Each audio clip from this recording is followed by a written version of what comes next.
Local and state education leaders say they're dealing with a more than $300 million budget cut to mental health and school safety services.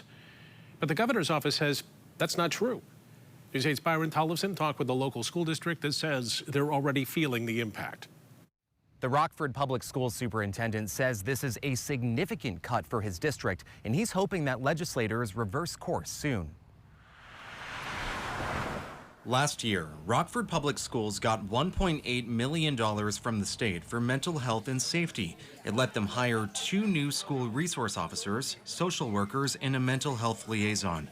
What they say they got this year isn't even close. That grant was reduced to just under $130,000.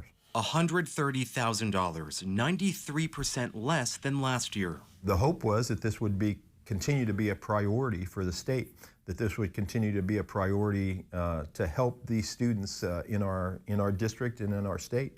But it feels like that the state is pulling back from that commitment.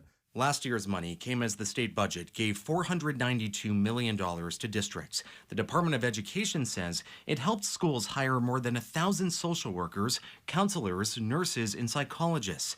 But the department says this year's budget includes about $137 million statewide, 72% less than last year. It's a big issue for us. Rockford Public Schools Superintendent Steve Matthews is joining the department and other school districts in urging the legislature to replenish the funding as soon as possible. Those are the people that are in the buildings every day, that work with students, that see students on a regular basis.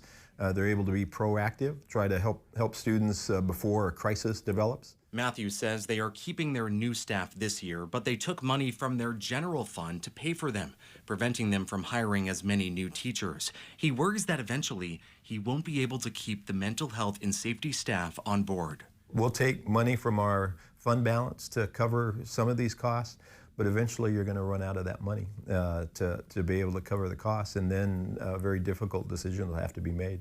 Though the state superintendent has criticized this, the governor's office says it's actually a myth that statewide funding was cut.